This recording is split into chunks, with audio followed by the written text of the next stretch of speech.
Welcome, everyone, to another episode of Just Sayin. I'm Shay, and Jairus here. Well, he's going to break down what we're talking about because we have a lot to talk about. That is right. Just Saying, episode 29. Welcome, everyone, to this lovely podcast. Well, first up, we watched the new MCU movie that just came out, Marvel's Thunderbolts. So we're going to go ahead and break that down and give you our review. Then we're going to move on to obviously sports, because that is basically what this podcast is all about. Starting off with sports news around the world. Maybe call it first down news or and something like that. And then racing weekend in NASCAR. And then it's the playoffs, as always, for the next couple months here. Starting off, the PWHL playoffs have gone underway, so we will be recapping those. And then, as always, going to the NHL and NBA playoffs, and they continue to just be wild, absolutely wild. And then we're going to finish off with baseball, go around the bases, if you will, touch base, bring it home, all that good stuff. Give an update, news, and maybe give our thoughts on some teams that have surprised us in a good or bad way. So, without further ado, the Thunderbolts. The Thunderbolts. What a movie. Yeah, we literally just watched it shortly before this recording. Initial takeaways, I thought it was good. It was a really good movie, and I thought it had pretty awesome overall messaging with it about mental health and everything. So I'm happy about it. As we dive deeper into, we'll discuss more about it. But what are your initial feelings about your initial thoughts of it? So I know you haven't watched it, Captain America: Brave New World. Mm-hmm. I thought it was definitely a step above that movie, so I was really happy to see. Again, more much like Daredevil: Born Again, it was a movie that felt pretty grounded, I thought, for what it was. Yeah. If you hadn't watched previous shows or movies, then you might not know who some of the characters are. True. But I think they did a good job of, even if, the casual fan just going out, maybe wanting to watch a movie, I think you can understand pretty much most of it. Yeah. Even without that previous knowledge. But yeah, I thought it was great. The action, the comedic relief, I thought was pretty well balanced. Had a good story to it, good villain. But, what was really unique about the movie was it's literally a team of anti-heroes. It's a team of bad guys. Yep. Becoming the good guys. And watching the shows and movies before, you know that all of them have a troubled past, and they're really fighting their own demons. So I thought it was something new, and it was something unique, and I thought it was something that we hadn't seen before in the MCU, which was really nice. Yeah. So yeah, all in all, I rate it like probably a 7 out of 10, like you were saying to me before. Is it the greatest movie I've seen since Endgame? I don't think so, but it's definitely the best MCU movie that I've seen in a while. Yeah, I give it a 7 out of 10 as well. I thought, kind of echoing the same sentiments that you just said, it was pretty grounded, stayed on planet Earth, really in the US too for the most part. There was really good, I thought, character development and storytelling, looking into the troubled pasts of most of these characters. I'm happy Valentina is also, like, because I love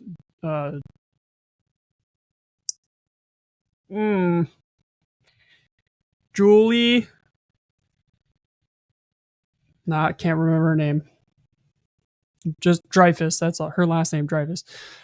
She's a phenomenal actress, and the Valentina character is a great character. So I loved how we got to see how she works and how she's trying to play the system for obviously her own good. And how she always seems to be one step ahead, even when things aren't going her way. She's always planning ahead. But it was very funny, especially Red Guardian. Oh, David Harbour's Red Guardian is just perfect. I mean, it's perfect. But also, I really enjoyed the banter between everybody. You know, between Ghost and Yelena Belova and the not Captain America, John Walker, and Bob. Uh, really, really good banter. But as I said too, the mental health aspect of it. These are real people, and they have demons, as you said. And for Bob, he definitely has the worst.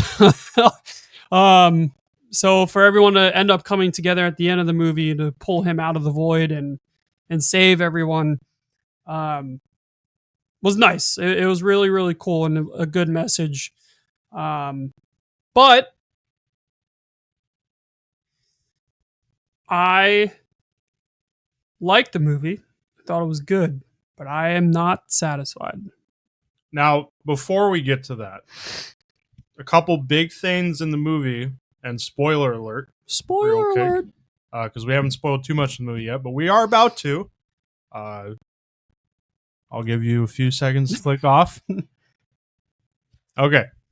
So, a couple big things in this movie. Sentry. Mm-hmm. He's here. He is here.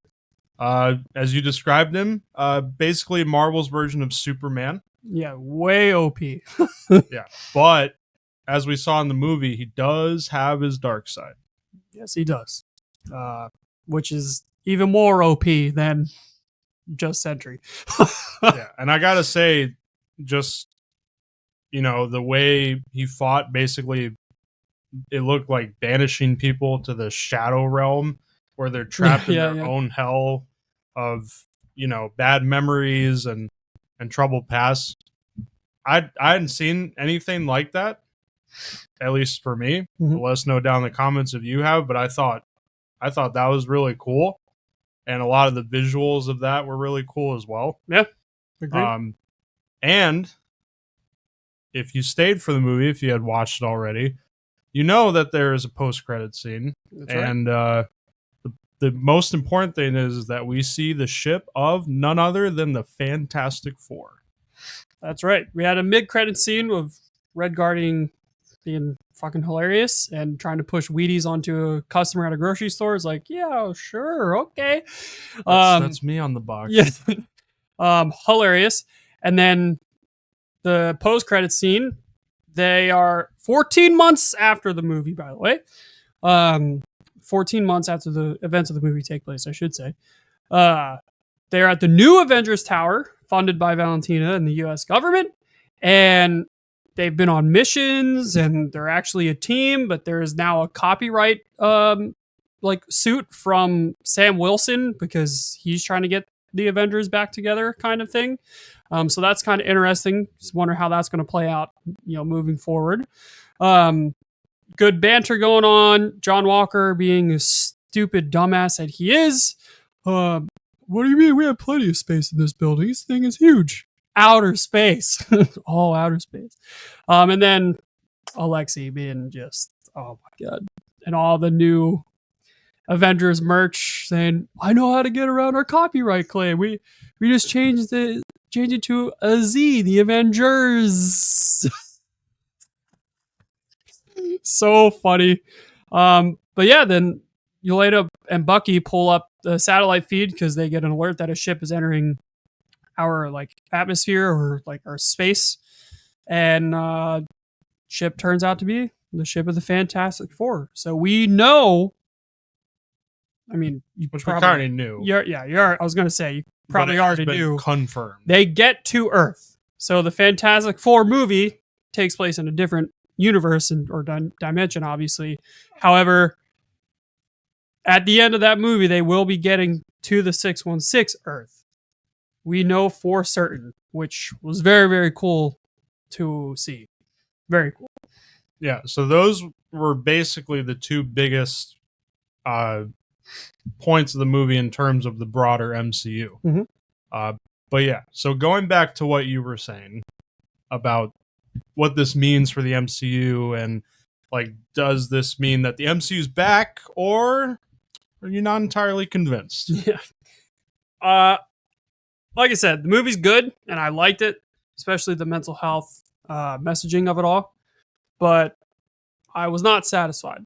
Um, as far as the broad picture, sure, it sets up the Fantastic Four coming here, but we kind of already knew that.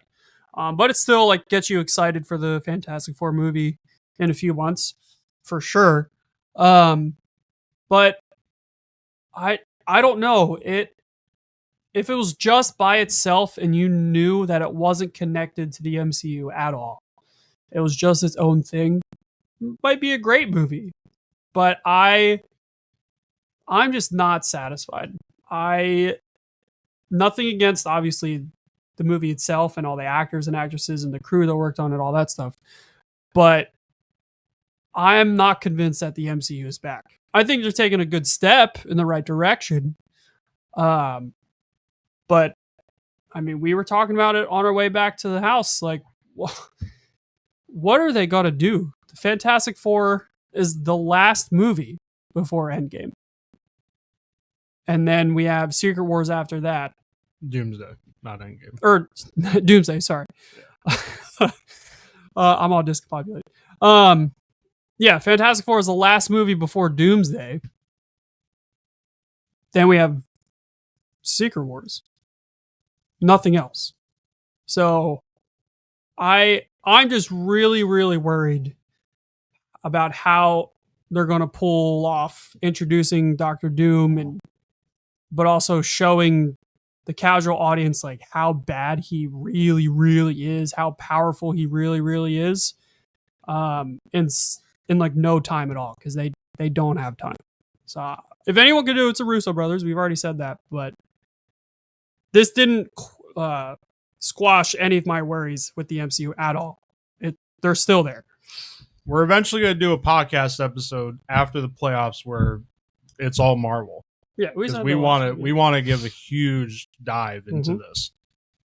We know, as we've said before, there's been elements outside of Disney's control, MCU's control, that have really put a damper on their plan. Yeah, which is not their fault. Not their fault. Which most, not their fault. COVID, Jonathan Majors, we know this. But in the Infinity Saga, we first see Thanos in the first Avengers movie in 2012.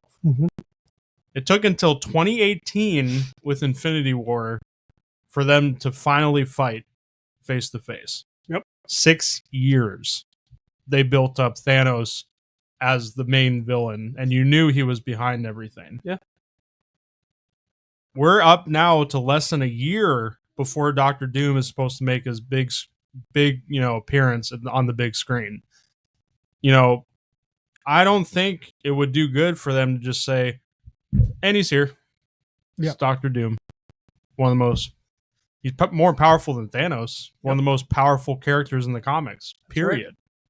I mean, you can't just drop a character into the universe like that and be like, yeah, so he's here to basically, if it follows the comics, take over the world, smush together different universes, cause this massive incursion. Yep. All right, yeah. Okay. Like, it does really have me worried. Like, it's going to be just so rushed that we're not even going to know what's happening. Yeah, exactly. Like, I'm all for a big fight and, great cinematics and special effects and all that. But I want to know, like, what's his motive? What does he want? Why is he coming here? And I don't feel like they're going to get enough time to give that character development. Yeah, the Fantastic Four is the only movie left for him to show up in. It makes sense because in the comics, aside from like Galactus, obviously, like Doctor Doom is their main villain, but especially from the marketing and the trailers, they're going to be fighting Galactus in that movie. So I don't even think I think we have said this before, like Doom is not going to be a big part of that movie. He may show up like at the very end or in a post credit scene, which is great, but is that enough to let people know who Doom is before Doomsday comes out at that time, less than a year, in like 9 months or whatever? Yeah. So basically, to sum it up, Thunderbolts was a great movie on its own. Pretty good on its own. But in terms of the grander MCU, it's not doing much. No. That makes sense. No. But let us know down in the comments, what do you think about the movie if you have watched it already, and what do you think this means for the MCU? Are you like, no, it's fine, they'll get it done? And like we said, if it's anyone, the Russo brothers can pull it off, and Kevin Feige. Yeah. But we'll just have to wait and see. That's right. We have Ironheart coming out in June, and then Fantastic Four later in July. And then that's it. For movies anyway, for the Fantastic Four, that's it till Doomsday next year. Yeah, we got Wonder Man, I think. Yeah, Wonder Man. Zombies. And then it's Doomsday. Yeah. And then right after, it's supposed to be Spider-Man 4. Yeah. But one more thing I want to talk about is kind of like the timeline. So you were saying it's weird.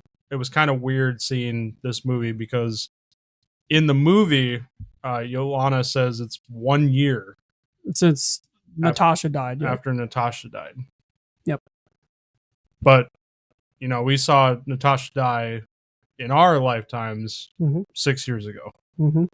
So was that kind of weird watching the movie knowing like it was only 1 year since those events? Yeah, I think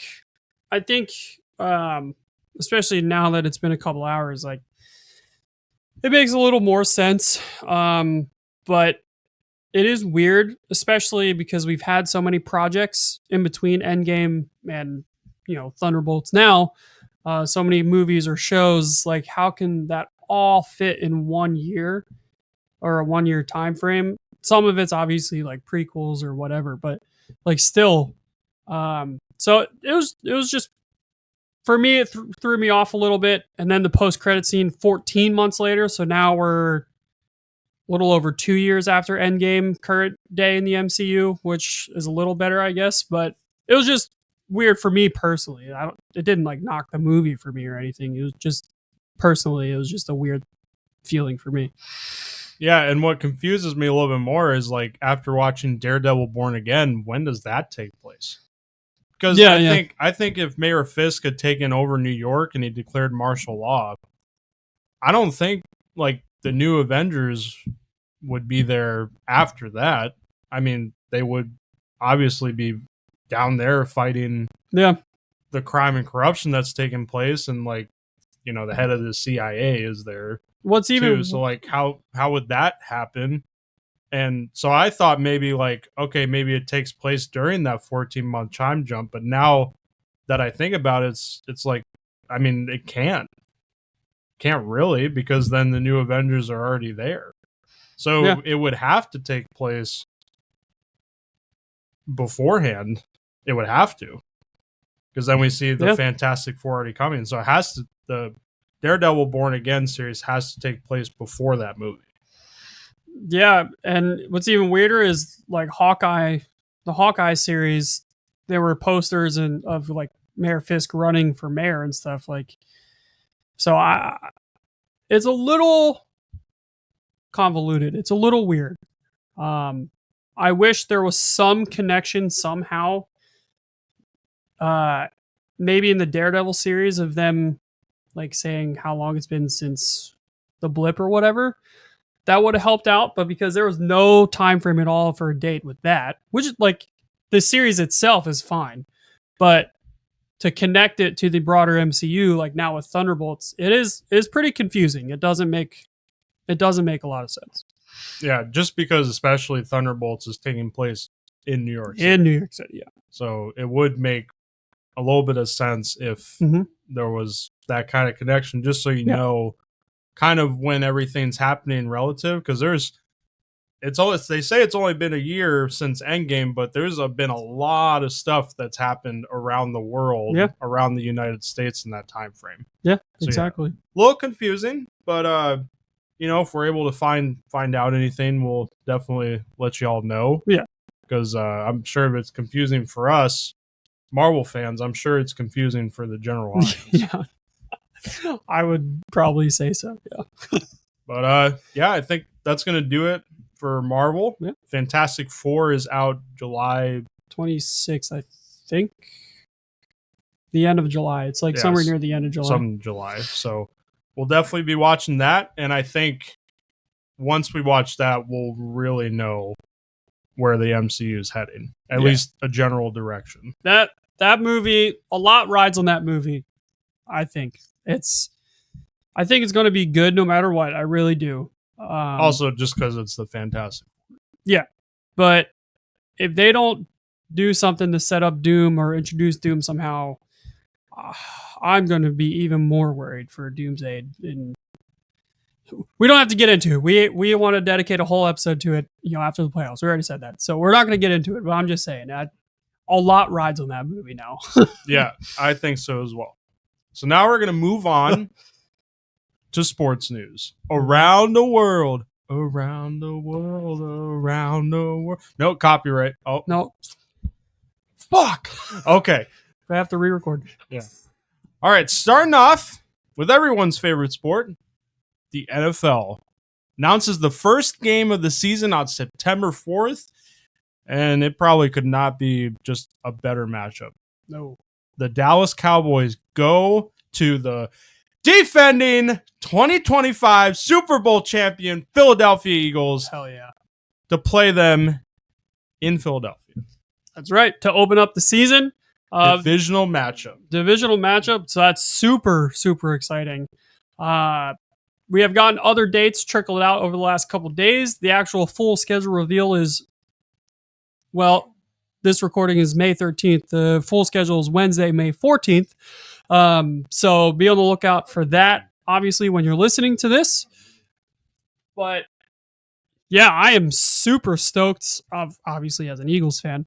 And the Eagles already, long before the season starts, are 7.5 point favorites to beat the Dallas Cowboys.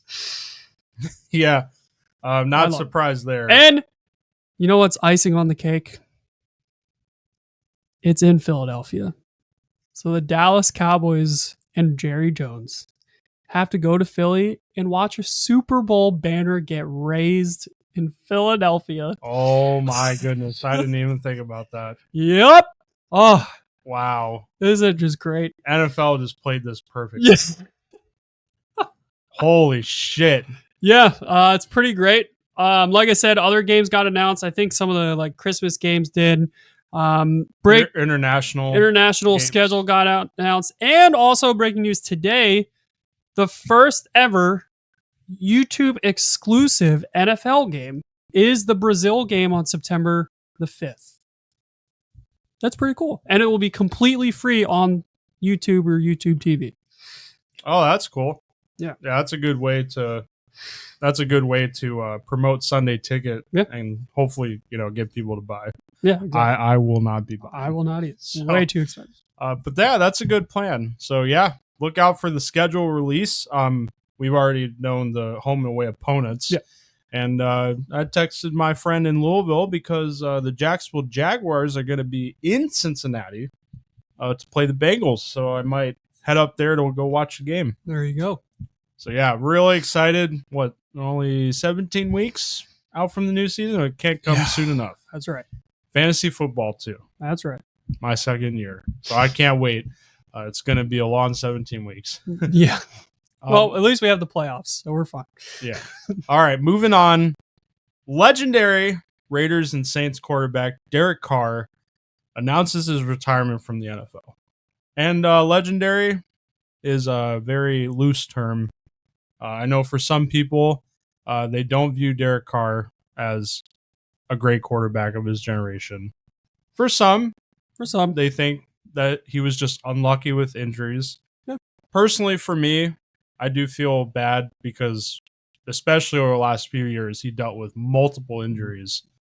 And just not being able to come back and play the game you love, I'm sure is very disheartening.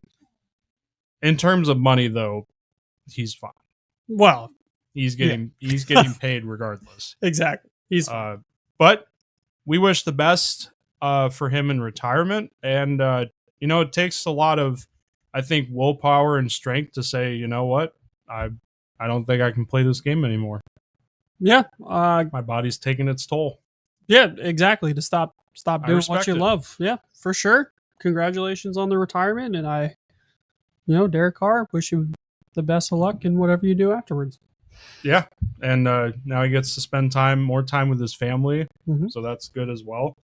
This is very interesting now because the Saints now have a room of Spencer Strider, and they did draft a quarterback in the 3rd round, Tyler Snow.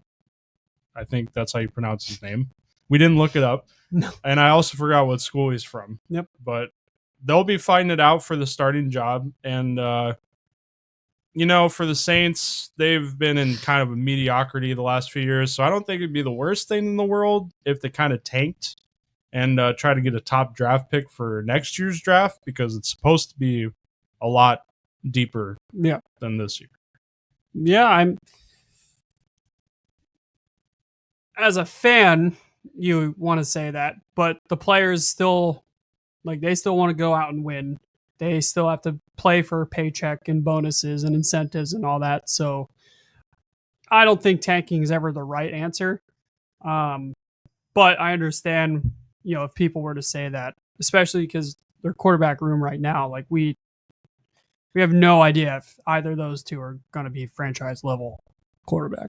No, we don't even know who's going to be the starter. Exactly. So it'll all be decided during training camp and all that. Exactly. All right. Moving on to a very tired storyline at this point. Defensive end Trey Hendrickson of the Cincinnati Bengals. There's been all the talks the entire year ever since the season ended about, is he going to resign? Are the Bengals going to trade him? Does he want to trade? He got permission to seek a trade. They couldn't find a trade. Mm-hmm. Well, today he tells ESPN that there has been no communication between him and his camp since the draft. And I was of the belief that maybe Hendrickson would get traded during the draft, but that has obviously not happened. So I don't know at this point if they're going to ride out the last year of his deal, try to contend, and then let him go in free agency, or if they're going to get him signed, or if they're going to trade him still. I have no idea. But honestly, at this point, we've drafted an edge in the 1st round, Shamar Stewart, and to me, it does not look like that Hendrickson is going to be sticking around past next season. Yeah, it's a long off season. It's the longest off season it's in sports, so there's still a lot of time left to figure things out. But right at this moment in time, I would say it doesn't look good for Hendrickson to be a Cincinnati Bengal after next year. Yeah, I mean, at this point, I'm tired of hearing about. I mean, we're obviously going to keep hearing about it until something gets done. Yeah. But at this point, it's just whatever. Yeah. But moving on. George Pickens. A very interesting character, if you will. Yeah. Pittsburgh Steeler wide receiver. Actually, not anymore. He was traded to Dallas along with a 2027 6th rounder for a 2026 3rd rounder and 2027 5th. But the Steelers didn't draft a wide receiver, so in any round, they just have DK Metcalf, which is great. He's a fantastic receiver. And they signed Roman Woods. Oh, and they still don't have a quarterback. Yeah. So what are we doing? Pittsburgh defense, elite. That's not a problem. Offense, in shambles. What the hell's going on? Honestly, at this point, I wouldn't even call the Steelers' defense elite. Good, yeah. They're still. I mean, TJ Watt obviously is a dog. And I think his contract's actually up after next season. I don't know. But they run the most expensive defense in football. And yes, that defense does carry them. But this organization, they're just riding the wave, I guess. They're just okay in mediocrity. And, you go out and trade for DK Metcalf and then sign him to a 5-year deal. Well, you don't have a quarterback. Yep. Still. Yep. And then they trade away their wide receiver too. Yeah, who was their one? Yeah. Like, I mean, don't get me wrong, Pickens sucked. And he's Dallas's problem now, but I mean, what are we doing? Yeah, I mean, out of all this, I think I feel bad for George Pickens the most because he's going to an organization where Dak can't stay healthy, and they're just going to choke in the playoffs if they make the playoffs. So, well, and he's going to be behind CeeDee Lamb, exactly. so he's not going to be the wide receiver one. Nope. And I didn't think DK Metcalf and George Pickens could, survive in the same room because they both have really big egos. But now he's going to a room with CeeDee Lamb, and CeeDee Lamb also has a big ego. So that's right. Thanks, Jerry, for wasting another 3rd and 5th round pick on a receiver that literally just runs deep ball routes. So yeah, the Steelers are a mess. Yeah, is what we're trying. It's going to be fascinating to see how they start the year. Why did you let Justin Fields walk if you didn't have another quarterback? Yep. It doesn't matter like if you didn't think he was good enough or not. Like you could have signed him to a 1 or 2 year deal just to have somebody. Unless he didn't want it. Unless Fields didn't want it. I mean, the Jets did offer him a good deal, mm-hmm. but then they let him go without even having a quarterback. Yeah. And I think they drafted a quarterback. Yeah, in the 3rd round. And they still have Mason. They re-signed Mason Rudolph, too. Yeah. So they have people in the quarterback room, but they're not starting levels. But they have, quote-unquote, aspirations of contending. Yeah. Well, unless that 3rd round pick turns out to be the next Aaron Rodgers, then, it's just weird. It's just weird that you have that plan at quarterback and then you go out and trade for a guy like DK Metcalf. It's just it's a really weird way to run an organization. Agreed. And I'm talking as a Bengals fan. Yeah, I agree, but I mean, all we can do is wait and see. I think it's going to be what is up with the AFC North? True, and just the way they run their teams. Very true. I think it's very fascinating, or it will be fascinating to see what the Steelers look like to start the year. Because right now, on offense, I don't know what they're going to look like aside from DK Metcalf. Yeah, not at all. I don't get it. Me neither. Moving on, in baseball, the Colorado Rockies just round of applause because I did not think, and I'm not.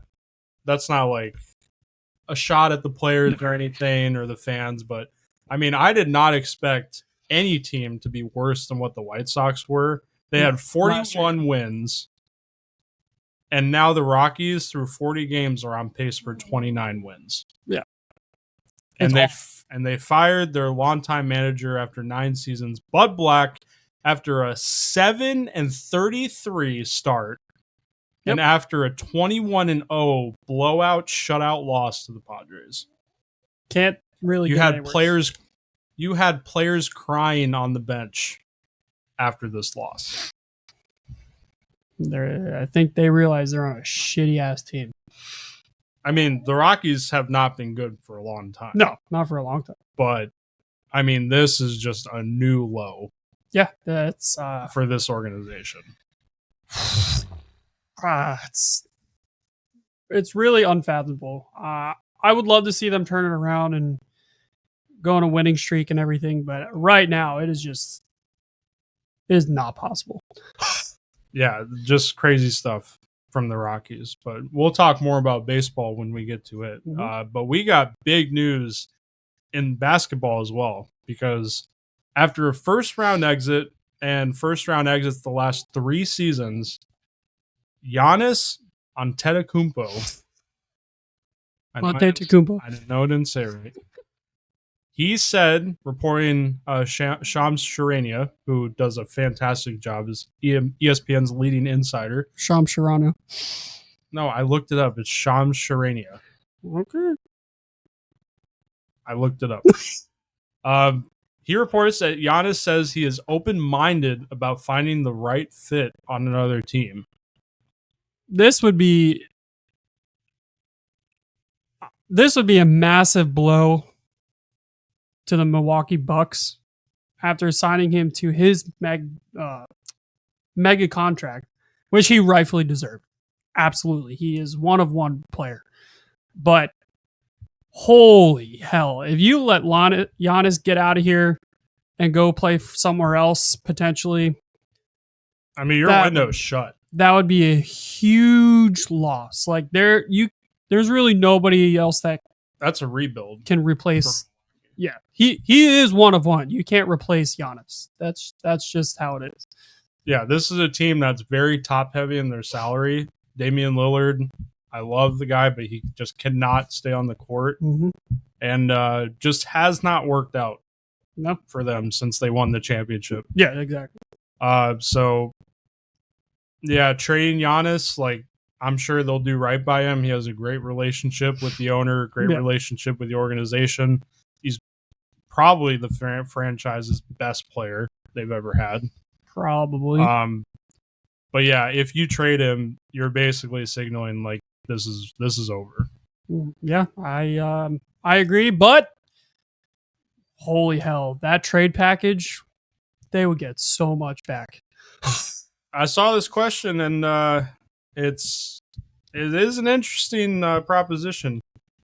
Could he be the next trade target of the Miami Heat?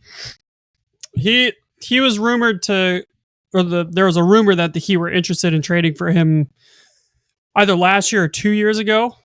Obviously, it never came to fruition. But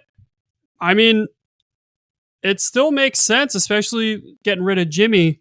The Heat they need someone like Giannis, and I think someone like Giannis on the Miami Heat would honestly be a perfect fit. Yeah, I think so. Especially, I mean, they would obviously have to give up probably some players on that roster. Yeah. But I think the Heat have enough, and I've said before, they have a lot of good players, supporting players, but they don't have now that focal point. Yeah. And I think Giannis would be just that. Oh, absolutely.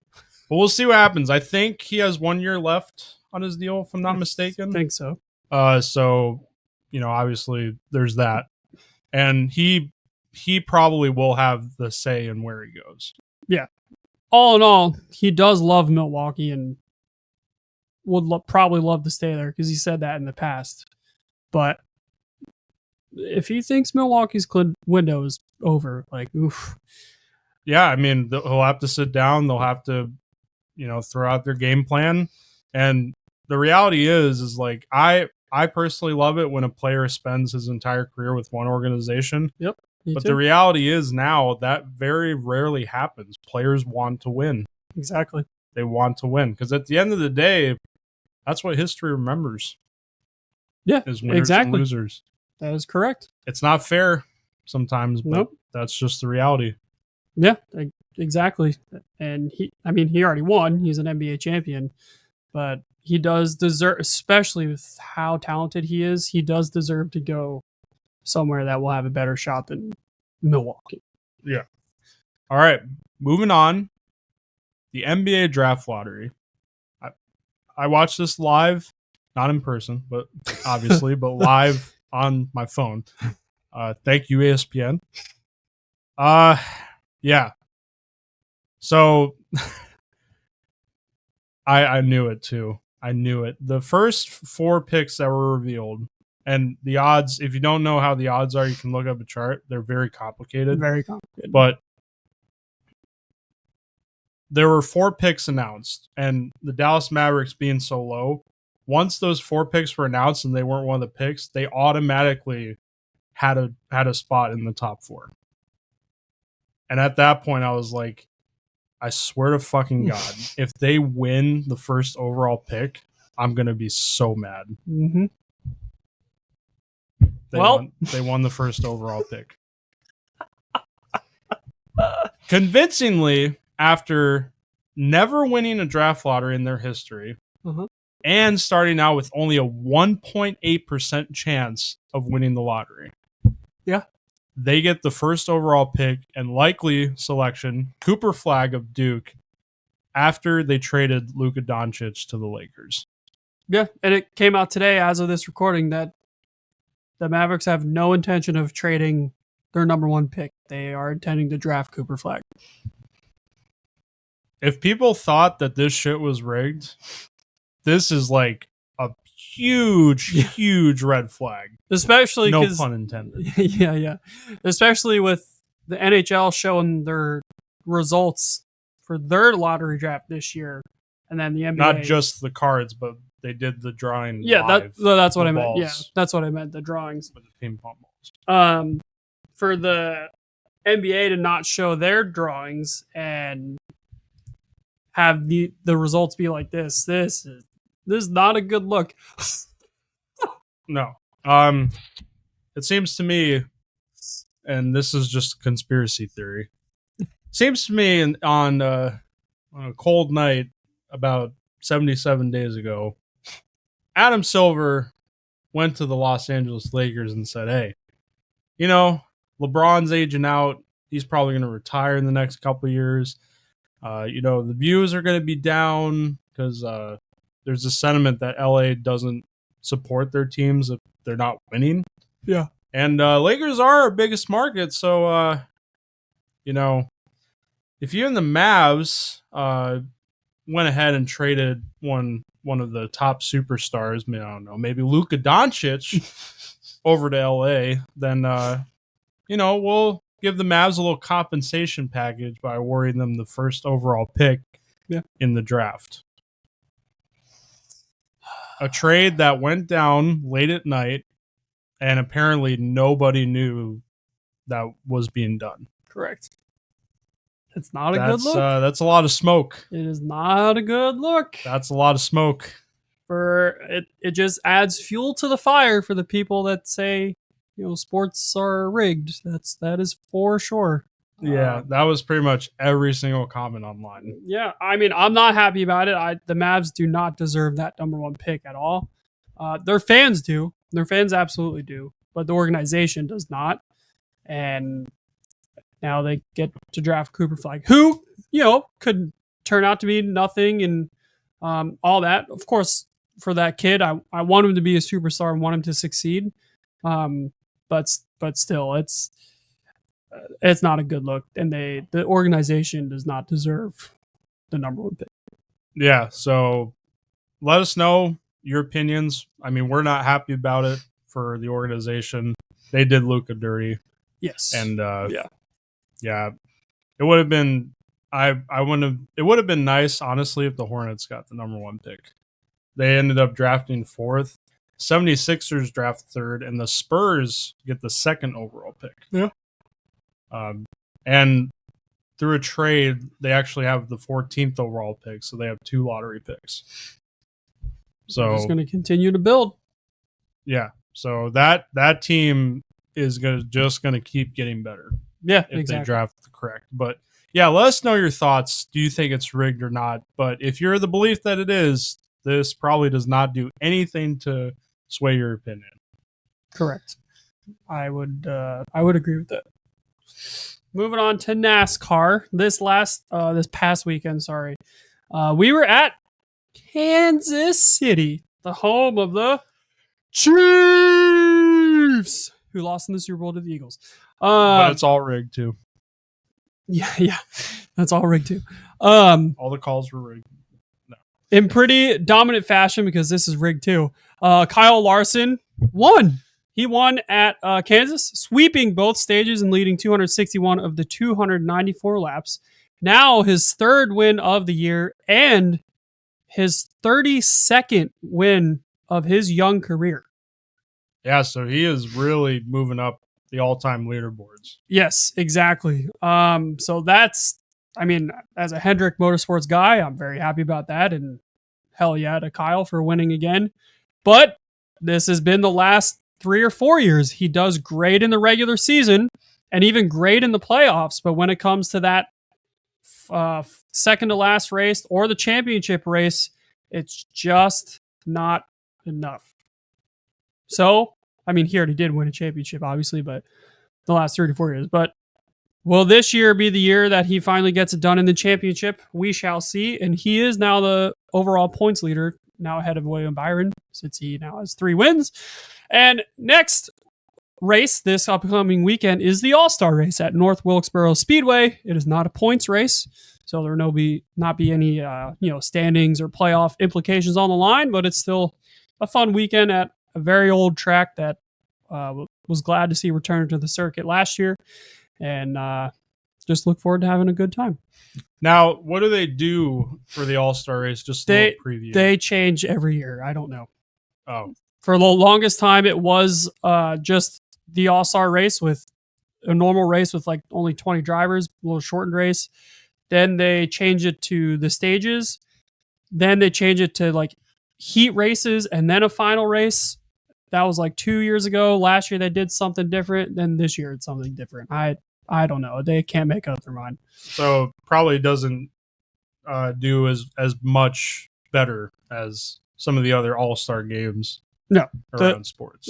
Major League Baseball is still the only All-Star game that is really good and matters. All right.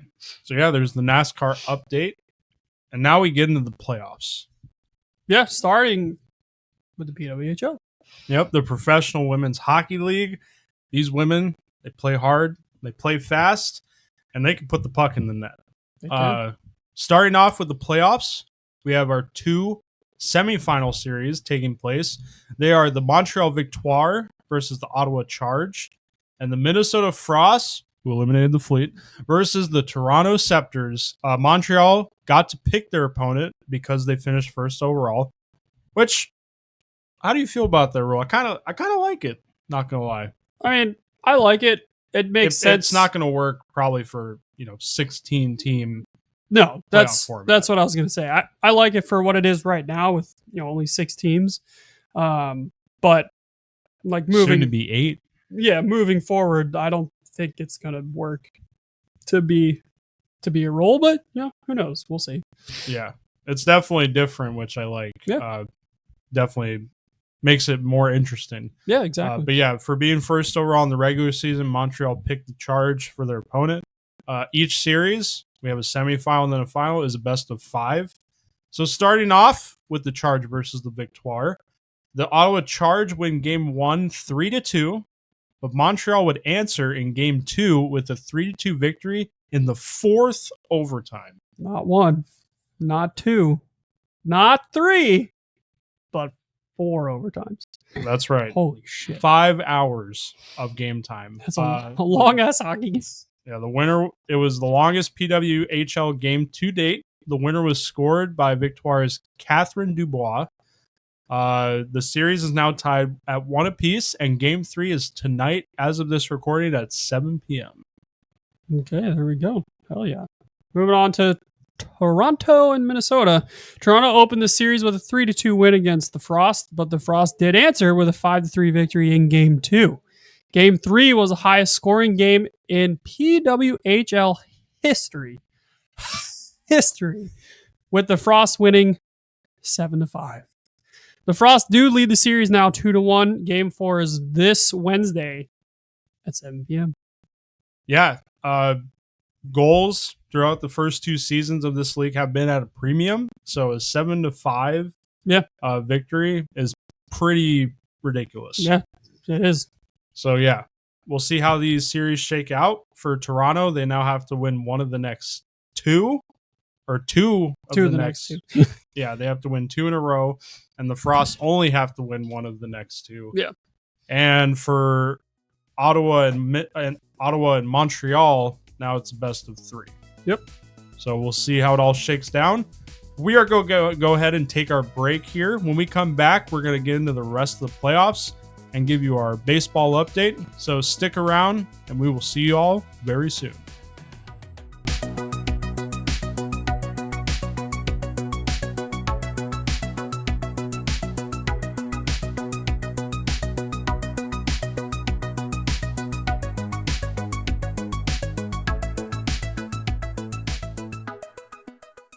Welcome back, everyone, after the break.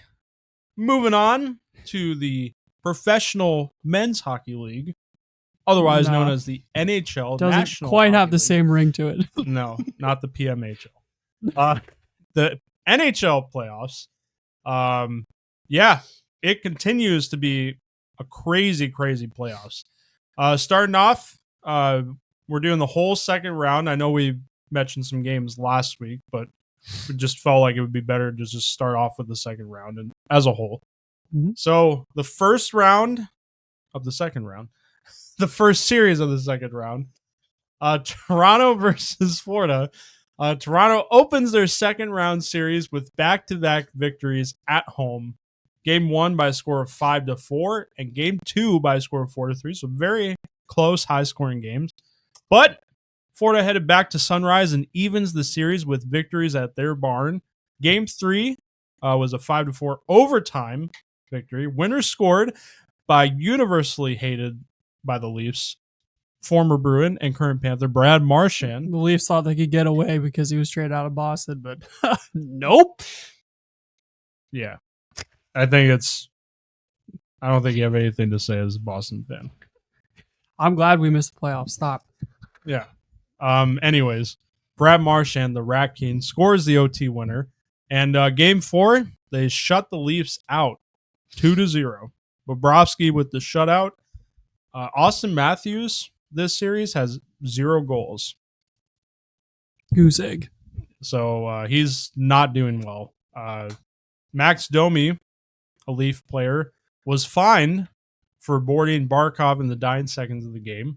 The series is tied at 2 apiece now. Game 5, as of this recording, is tomorrow at 7 p.m. Now, I want to talk about the Domi hit on Barkov because I think him getting fined for that and not suspended after the Lightning, Brandon Hagel got suspended for the hit on Barkov in the first series. Yeah. I think Department of Player Safety continues to drop the ball. Yeah, they are all over the place. So inconsistent. Yeah, it's just there was a penalty called. He was called for boarding because there were numbers on the back of the jerseys right in the wall. And he got thrown out of the game, but he only got a fine. Yeah. Hagel got, as you remember, got a 5-minute interference penalty, was not into the boards, got thrown out of the game, but received a 1-game suspension. So all I'm saying is like, what's the explanation? Like, why is this not a suspension and a fine? Why is this a fine and not a suspension? I mean, at the end of the day, not everybody's going to be happy with it. Well, yeah. But I personally, in my opinion, I think the decisions have just, like you said, been all over the place. Yeah, I agree. It's just not a good look. We've joked about it in the past. NHL is just the league of bad decisions, kind of. And unfortunately, the Department of Player Safety is now letting the light shine on them in not a good way here in the most important time of the year, the playoffs. Yeah, I mean, just like I said, all I want to know is, like, why is it not a suspension? That's all. Like, I just think they could do better at giving an explanation for why. Yeah, exactly. They made their decision. Yeah, I agree. But anyways, it's Department of Player Safety, so we'll see if the NHL does anything about it, maybe after the playoffs or like the refs, but I don't know.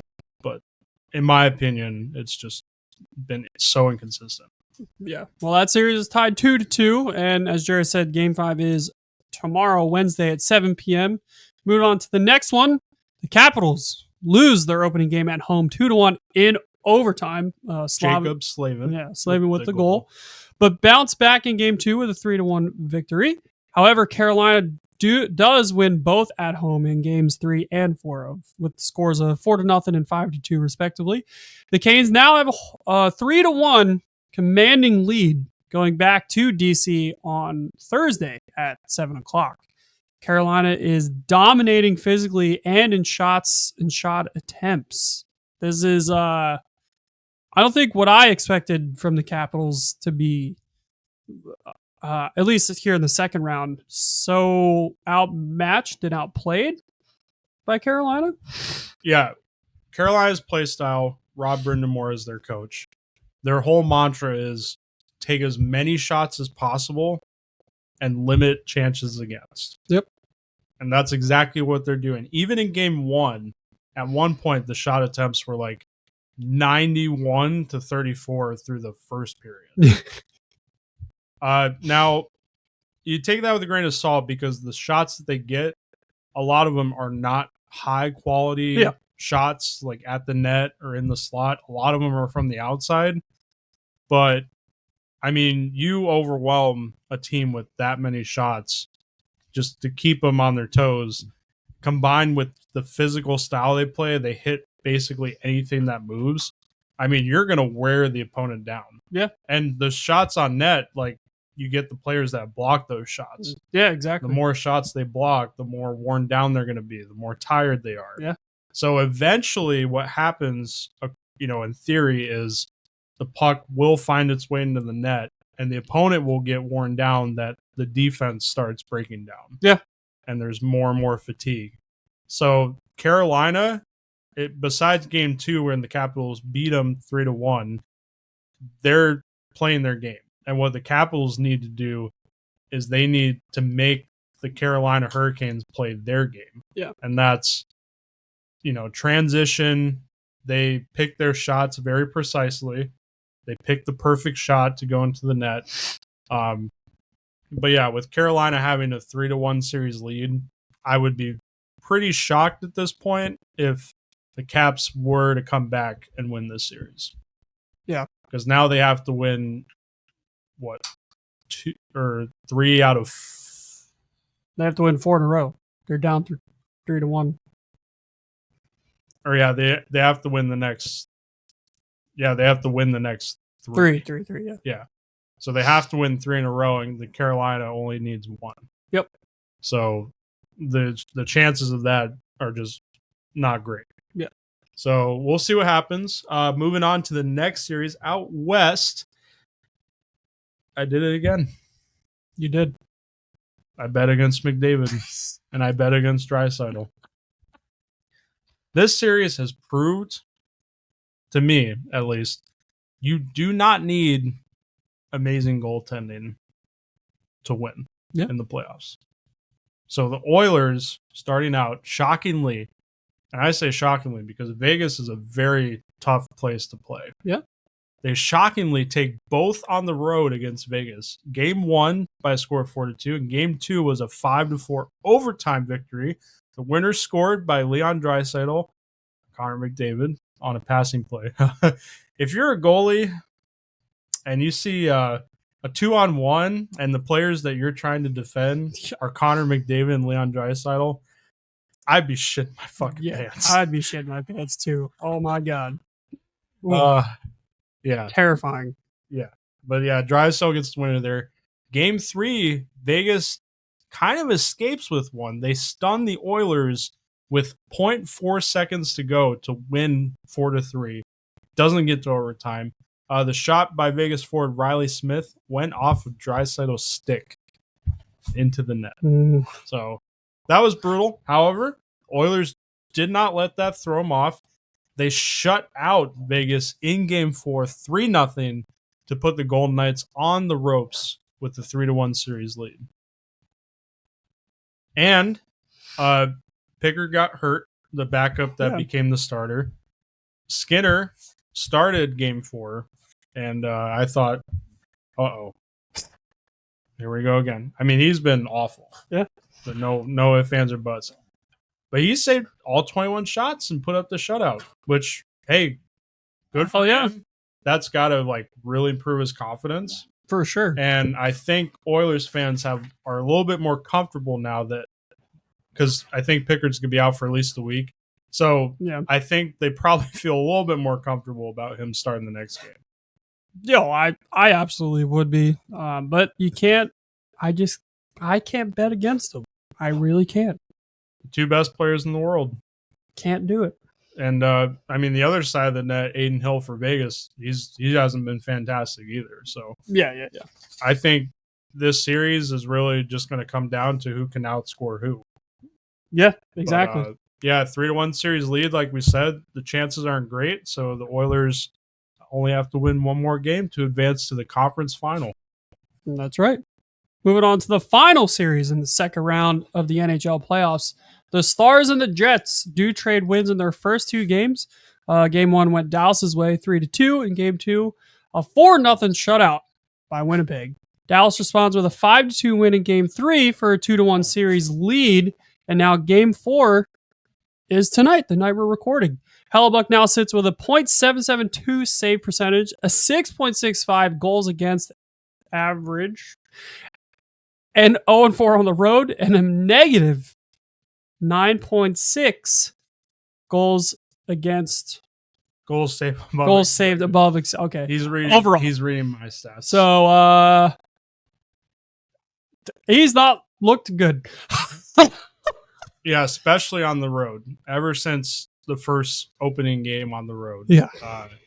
He got shelled in that game 3, 5-2, and I wonder if they start their backup They might. next game. They really might. Give Hellebuck the night off, but they're down in the series, so I feel like at this point you kind of have to ride it out. Like, just hope that Hellebuck can continue to get his game together. Mm-hmm. But yeah, those stats on the road are awful, and that negative 9.6 goal save above expected, which for anyone that doesn't know, it's like an advanced stat for analytics. But it kind of tells you better about how a goaltender is playing on their own, compared independent from the rest of the team.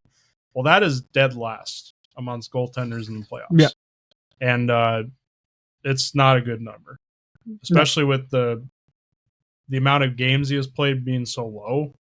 That's not a good number. Yeah, I mean, with them, for anybody that doesn't know, with them being down 2-1, having one more game in hand to lose, I would, before you're eliminated, I would probably start the backup, and maybe that would, put Hellebuck in gear to play better, and maybe the backup is going to be better. We don't know, but I would rather do it now instead of wait, and you're down 3-1.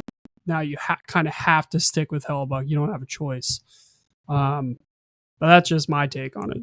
Yeah, it's just very shocking that this is happening on the road for him. Yeah. Because in the regular season, he had a 20-9 record with a 911 save percentage. Right. And he's obviously probably going to win the Vezina for best goaltender. So yeah, exactly. It is kind of shocking how just on the road he's been not just mediocre, but just awful. Yeah, exactly. So, yeah, for the Stars and Jets, a little bit of controversy too in Game 3. What do you think of that goal, supposedly? Yeah, if the rule states that a kicked in goal that hits any stick on any player on any team except for the goalie, if that's what it states, then that goal should not count. But they did count it. Yeah. Which makes no sense. Yeah.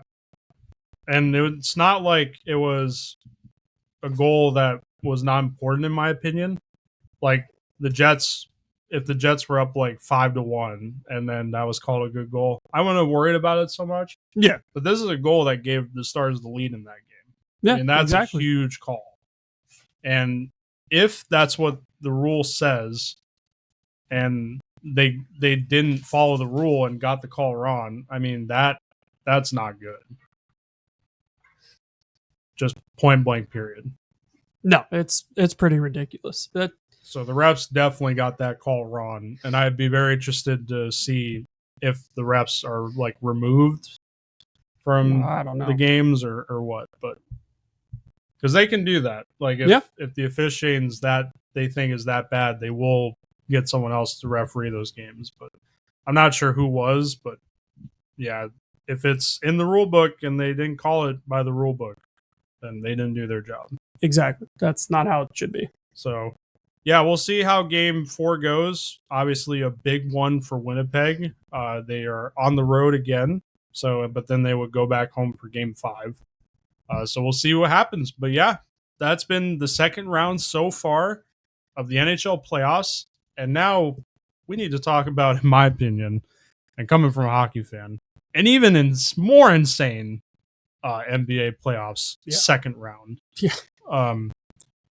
I've never been a huge fan of basketball, and I am trying to change that.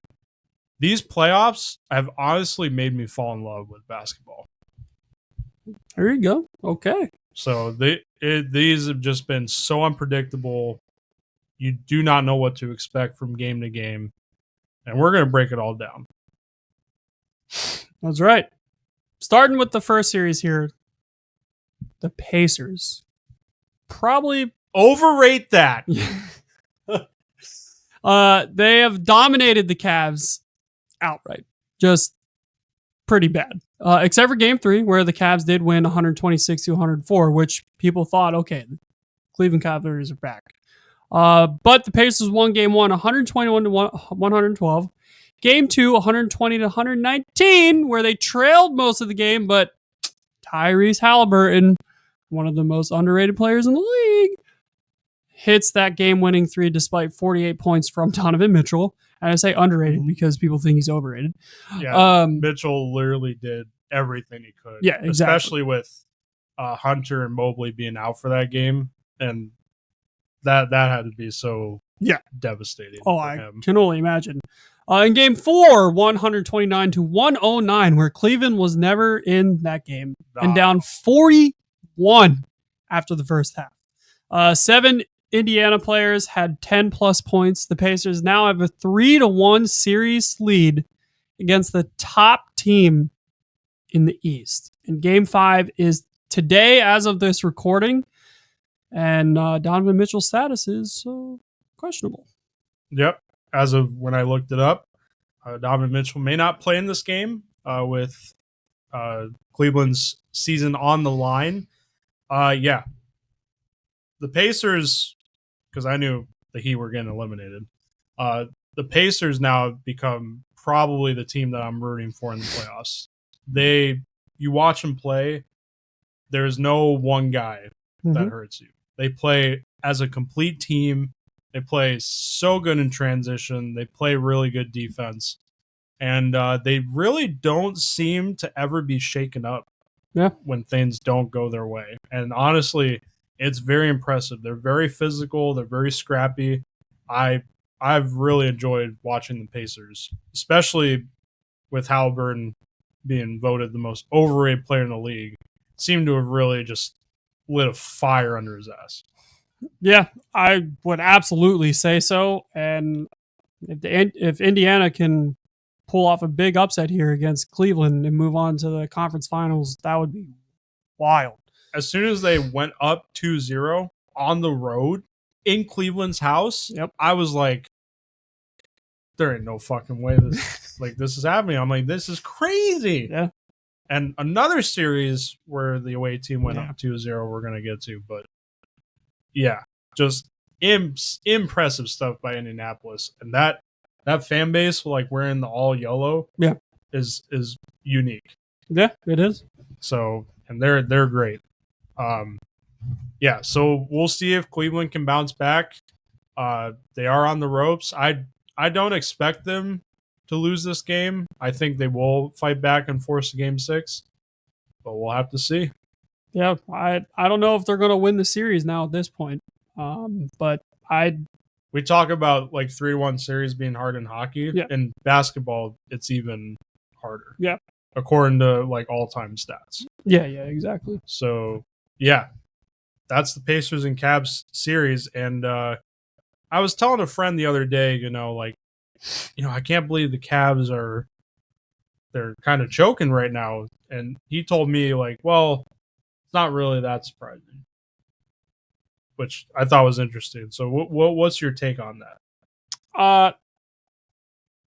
I'm not like shocked that they're choking because they haven't been to the finals since LeBron left.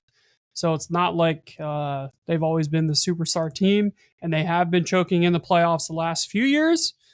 But it is still a little surprising to see them down 3-1 against the Pacers. So, a little surprising, but I don't think it's shocking. Yeah, and even if they lose, like they'll still have, I think, plenty of years at this point. Yeah. To still be in the conversation. So. Yeah, exactly. All right, Shay, it's time. It is. It is time. Fucking hate it. Hey, listen, all season I had my therapy sessions with you with the Bengals and the Jaguars. Yeah. So now it's time for you to experience some misery. I've experienced plenty of misery in my life. But don't worry, still I'll have the Super Bowl champs. The current Super Bowl champs. It's okay. That's right. Yeah. It's happening, folks. The defending Larry O'Brien trophy holders, the Boston Celtics, dropped the first two at home to the New York Knicks. 108-105 in overtime and 91-90. They were both very close games. Bridges with the steal and Tatum. That was impressive. Yeah. Boston Boston with a historic horrible shooting percentage on threes in the first two games. But they would bounce back quite, I would say, surprisingly well in game three. From three, by the way, with 115-93 victory. However, the Knicks take game four, 121-113. Breaking news, just on our break, Jason Tatum tore his Achilles, and he had surgery today to repair it. So he's obviously done for the rest of the playoffs, whether that ends tomorrow or continues, and he's probably not going to be ready to start next year. So that is heartbreaking for me, absolutely. Especially with him leaving, he was crying and he left in a wheelchair crying. So now the Celtics are the defending champions. They're on the ropes in a 3-1 series deficit, going back to Boston. And game 5 is Wednesday at 7. I still believe. I will not stop believing until we get knocked out, which could very well happen, Wednesday, tomorrow. But we won without Jason Tatum during the regular season when he was down with an injury for a little bit. Won a playoff game or two without him this year, so we can still win without him. But to win another championship without him, it hurts our chances a lot. Let's just say. But I still have hope. I'm still believing, and I think we're going to win Game 5. Yeah, Boston's not going to go down easy. That's for sure. I firmly believe that. I thought Indy taking a 2-0 series lead on the road against the Cavs was impressive.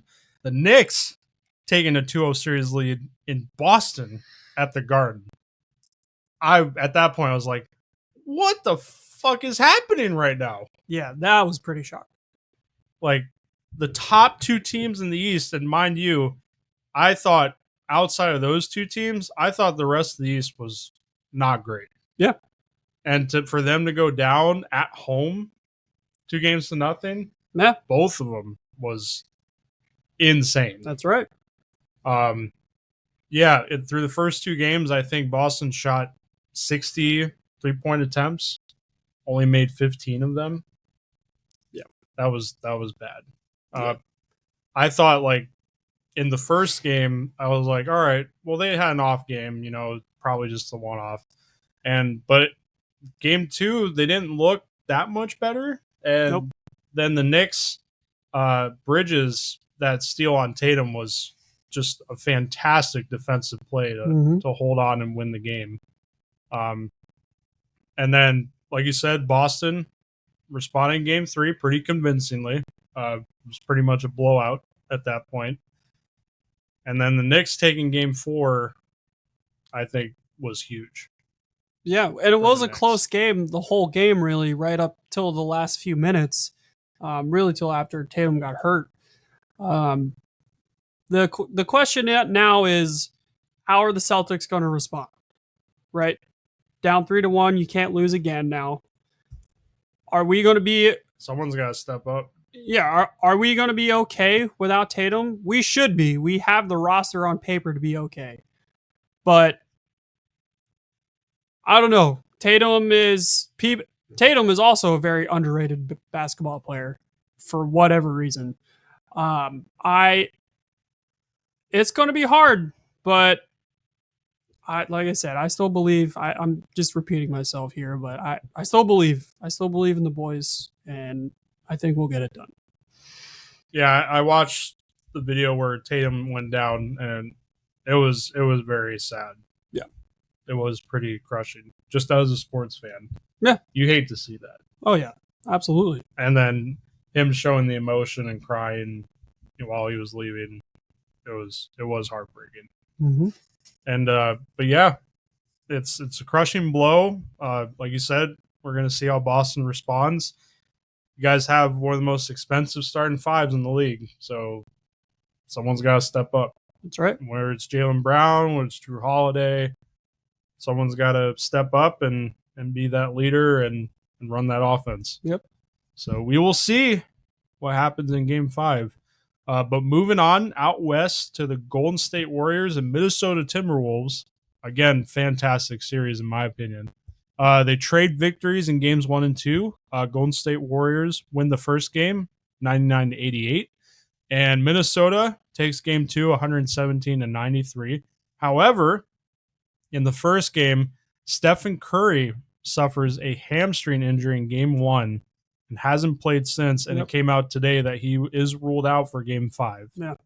Game 3 and 4, while Curry's out, Minnesota wins by scores of 102-97, 117-110. So they have been pretty close, and Butler has stepped up in Curry's absence.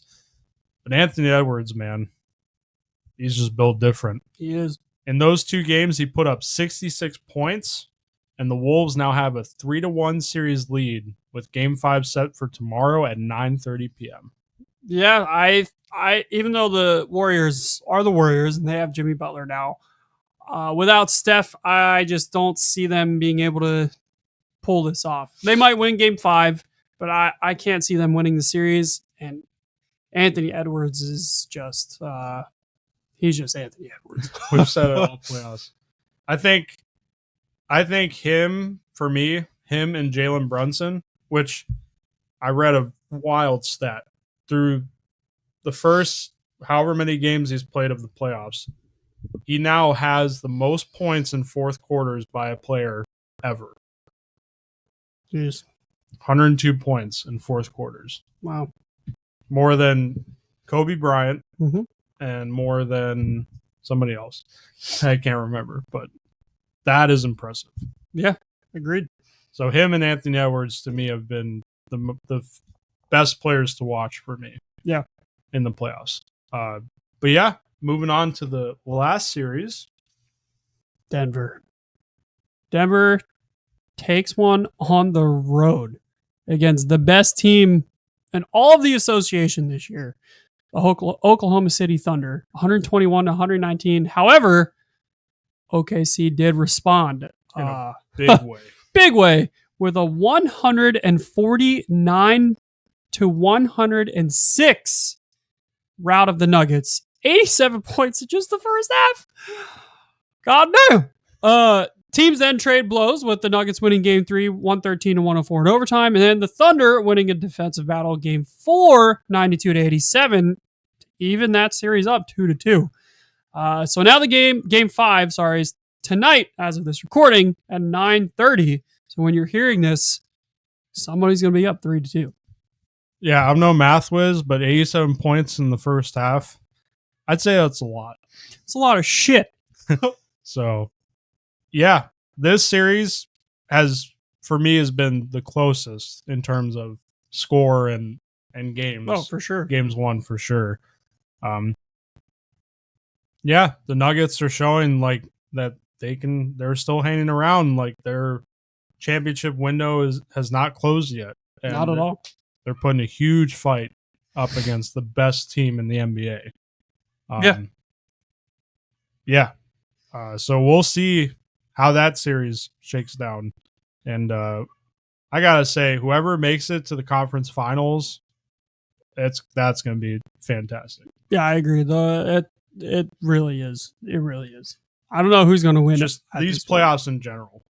On both sides. Been unbelievable. NBA and the NHL have been a fantastic playoffs to this point. All right. All right, finally ending with baseball here to round out the episode. Breaking news today. Major League Baseball lifts the ban on former players, including the most controversial one of all, Pete Rose. So now he is finally eligible for the Hall of Fame. Now, I just want to start off by saying I think it's kind of shitty that they did this after he passed away. Mm-hmm. Yeah, I agree. But I guess better late than never. Yeah, better late than never. Pretty shocking. There have been a lot of baseball fans that went through their whole lifetime never thinking this would ever happen again, or that this would ever happen, period. But here we are. We have finally gotten to that day, and Pete Rose can now be inducted into the Baseball Hall of Fame. Pretty crazy. Moving on, because why not? Rafael Devers. More drama in Boston. Yeah. Rafael Devers has drama on the Red Sox. Little quick backstory to all this. Devers was signed to a massive contract because of his power. And he can crush a baseball with the best of them.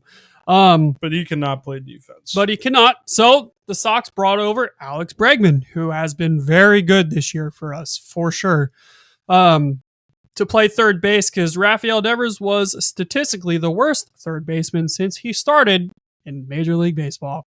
So they told Devers, hey, you don't have to play a position anymore. You're going to be our DH. Devers was upset with that at first, but he got over it. He's making a shit ton of money. Okay. Well, now the Red Sox are down 2 first basemen. Tristan Casas out for the year. And Narvaez, I don't know if it came out. He's out for the year or just on like the 60-day IL or something. But we are currently down 2 first basemen. And the team went to Devers and asked if he'd be willing to try out first base because they're down 2 first basemen. You know, kind of makes sense. And there's a really long quote from Rafael Devers, but basically he said, I'm sticking to what the club originally told me, saying they don't want me to play defense anymore and just swing the bat. So no, I'm not going to do it. I'm not going to try out first base to help the team like that. Since then, before I ask you, Devers has been the hottest player in baseball. Over the last month, he's had an over 400 average, has over 13 home runs, and all this stuff. So he has really turned up the Jets since all this has come out. But what do you think, given all this information now, of a player turning down a request from this team to go try out a position because of injuries? Even though the team did tell them before the season started, hey, we don't want you to play defense because you basically suck. So I think when it comes down to the team, and especially because the depth chart is so decimated, it looks pretty shitty. Yeah, agree. To be like, no, not going to help out the team. Just going to stick to what I'm doing. Now, I would say that more if he was like he was at the start of the year, and not awful, hitting the ball. But as you said, he has been the hottest hitter in baseball for a little bit now. So, I mean, it is his choice, I guess. Yeah. But yeah, I just think I think it is a little selfish to, Yeah. not want to help your team out, especially when they desperately need it. Yeah, I agree. I'm a team first kind of guy, so I would do anything for the team. Growing up playing sports, um, but I do also understand Rafi's point of view, especially if he was kind of told before the season started, like, you suck at defense, so we just want you Right. to I hit. was gonna say, like, I don't know exactly what they said to him, at the beginning of the season when they were talking to him about just being the designated hitter. So, Yeah, if we don't know that, then there might be something there. yeah, exactly. So I kind of understand his point of view as well. Plus, if he's hot, especially in baseball, when you're hot, baseball is the most superstitious sport out there. If you're hot, you don't want to change anything at all in what you're doing. You want to wake up at the same time, eat the same meals every day, take the same drive, same workout, wear the same clothes, all that. If you're cold, you're changing everything you can change to get out of your slump. That's true. So, Devers, like I said, I understand his point of view, but I think it's a shitty look. And I'm a team first kind of guy, so I would want him to probably step it up and try out first base. Not that it will go well for him, probably. But he is also producing. So it's kind of, honestly, it's kind of a weird situation because he's producing and playing really well, but also we kind of need him. Yeah, I mean, you could also argue, like, well, that's what I'm paid to do. Yeah, I'm exactly. paid to hit. So I'm doing what you guys signed me to do, which is to be a bat. Yeah, exactly. But yeah, I agree with you. Like, if your team really needs the help, and maybe also, like, he's irritated because, like, he's like the last resort. Mm-hmm. Who knows? But I agree. Like, if your team needs your help, then it's a team sport for a reason. Exactly. It's not an individual sport.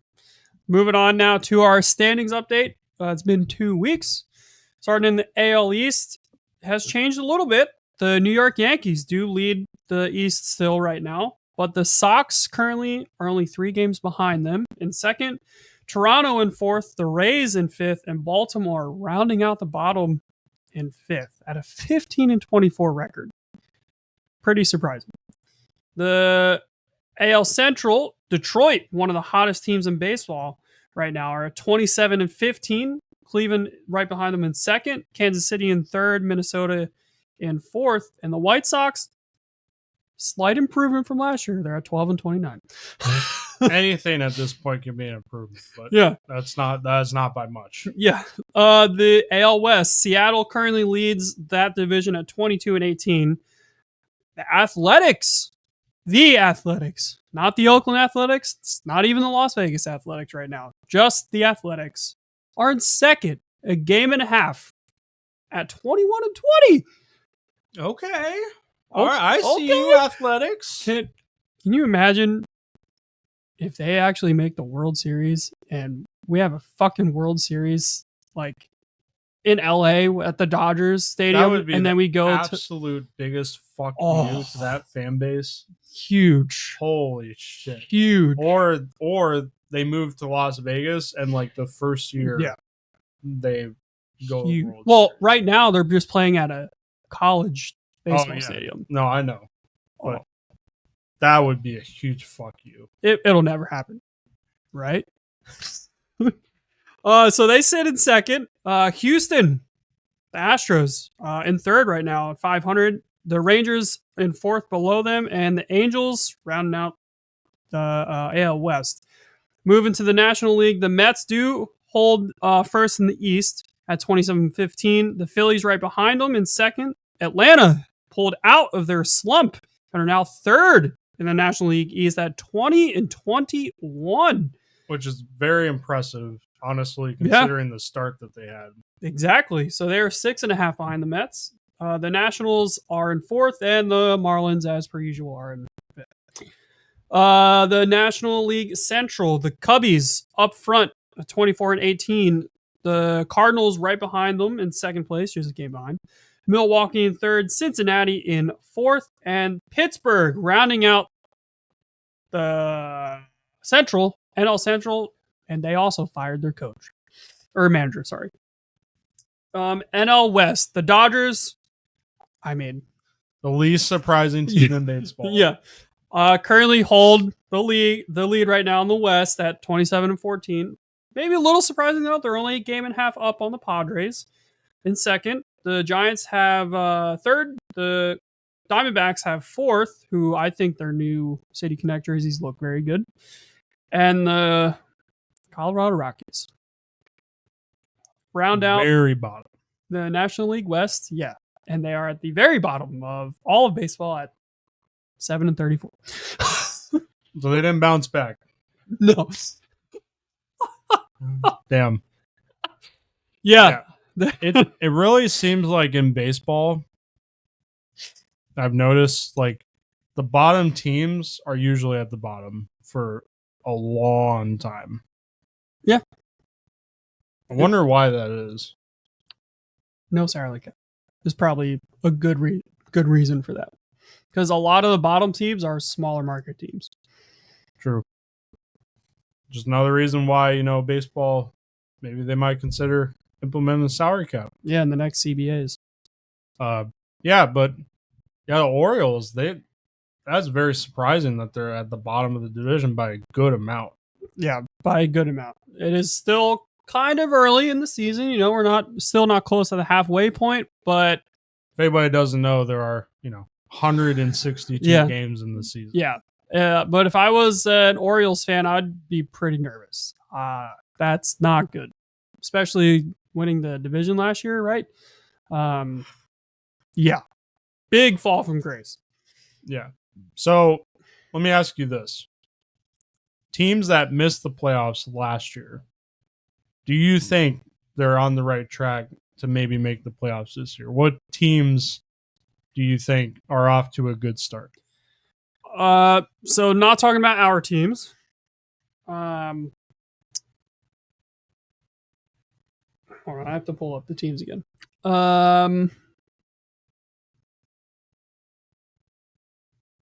Honestly, the biggest surprise for that is the Athletics. That they've been so bad for so long, and the fact that they're out of Oakland in a college baseball stadium known as just the Athletics, and right now they're in a playoff spot. I didn't see that coming. No, I think that's pretty shocking. I think the Tigers have been really impressive too, still riding that run that they had in the playoffs last year. Yeah, they're the best team right now. They have the best record in baseball. That's pretty impressive. Yeah, for sure. So, I guess one more question. How do you think your team's doing right now, the Red Sox? Are they better, worse, or kind of where you expected them to be? I thought they would be slightly better this year. Like I said, I was cautiously optimistic. They have disappointed me, and they're the exact same team as last year. They lead the league in strikeouts and errors, just like we did last year. And we win one game 14-3, lose the next game 3-0, win another game 5-2, lose the next game 14-1. So all over the place. So inconsistent, but perfectly mediocre. I don't really see it changing. Our pitching has gotten a little better, which is great. Duran is having another great year. Devers is hot. Alex Bregman has been a huge addition for us and is really good. But for whatever reason, we just can't string games together to get a little above 500. At least we're still in the hunt right now. Like, we're only 3 games back from the Yankees, and it's still early to talk about playoffs. But yeah, still, I'm pretty disappointed. I'm pretty upset about it. Yeah, I'd say the Rays are pretty much same. Like, they're basically where I expected them to be, though. I'm not entirely disappointed really at all. Yeah. So they did, though, however, the other day have their first ever rained out game in history, because now they play outside.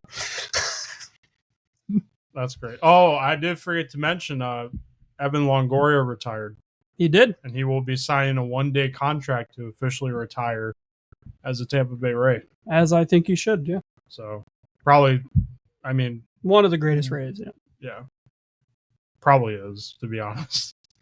We haven't had many great players come through Tampa. yeah, But yeah, congrats on his retirement. Yeah. Well deserved. Rays legend for sure. Yeah, really good player in his prime. Mm-hmm. But yeah, I think that's going to do it. Yeah. For this episode. So I think if we have time, if you're a Helldiver like us, we're gonna go defend Super Earth. Hell yeah. If you play Helldivers 2, maybe hit us up. They're coming. Well, They're invading. Okay. They're invading Super Earth, the Illuminate. That's right. So we're going to go ahead and strap on those capes and defend Super Earth for democracy. But thank you all so much for listening to the podcast in its entirety. If you did enjoy the episode, be sure to leave a like. Hit that subscribe button if you're over on YouTube. Any color. And if you like the video, share it with a friend. Share it around. Tell all your friends about our podcast, and friends, enemies, strangers, doesn't matter. Make sure to follow our socials. We post on Facebook all the time, so you can interact with us there. We'd love to hear your comments and get in on the discussion. And you also get daily access on YouTube. Forgot to mention that. That's right. But if you're over on Spotify and anywhere else, we love you. We do. We appreciate you. I know there's still a couple people that listen on Spotify. So thank you all so much again, and we will see you in the next one.